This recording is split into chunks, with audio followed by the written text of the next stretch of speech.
My name is Tasha and I'm a professional mermaid and business owner. I did go to school for undergraduate and my master's degree, both in business administration and management, but I'm sure you'll have a lot of other business owners talk to you for career day. So today I'd like to focus on my professional mermaid aspect. A lot of people, when they hear that, they're like, what is that? Like, do you just sit around in a tail and look pretty?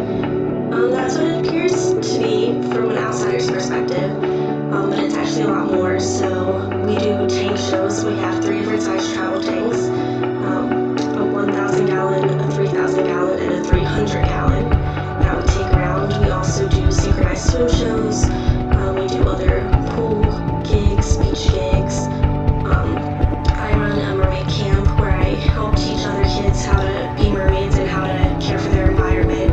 And I really like to use mermaiding as a platform to kind of push that caring for your environment perspective, which a lot of mermaids tend to do because mermaids live in the water, so it kind of goes hand in hand.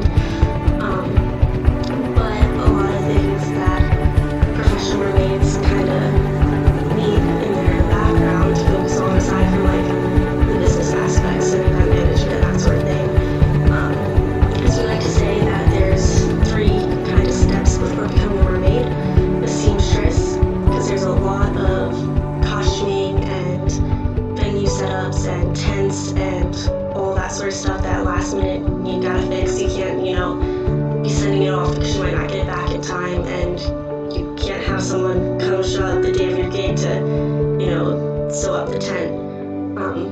Seamstress, a circus performer. A lot of the mermaids that I work with are actually aerialists. So like silks and lyra and other like more circus geared performance, but just pretty much any performance background. I didn't come from a circus background. I came from cheerleading and dance and swimming. And then the third thing is engineer. So especially if you want to be a tank mermaid, but even just normal mermaids doing gigs, there's a lot of engineering and physics and logistics and all that actually goes on behind the scenes, so it's really good to kind of brush up on those skills as well. Obviously, swimming is very important. You don't have to swim to be a mermaid. You can do just dry events, which is, without swimming or without getting wet. But a lot of professional mermaids are scuba divers, free divers, lifeguards. A lot of them are also like water instructors, but that's helpful if you want to teach mermaiding. But other than that, like basic just lifeguarding, scuba diving, free diving, all that fun stuff. I'm actually wearing a free diving shirt right now. But yeah, and then just, how to drive and really finding someone that's already a mermaid and kind of sticking with that for a couple years and kind of learning the industry that way, because you want to make sure that you never undercut, which is when you charge lower than what the industry average is, so that people will pick you instead of somebody else. Make sure you have insurance. That's extremely important, not only for your safety but your client safety as well.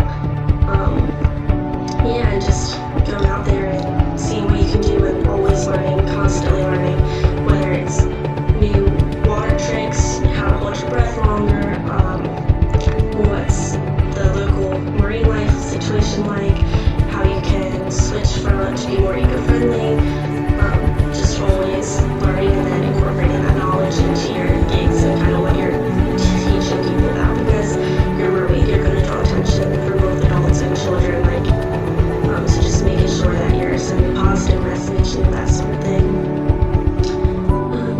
If anybody has any questions on either mermaiding or starting a business or, just running a business in general, because I didn't really talk about the business side of things.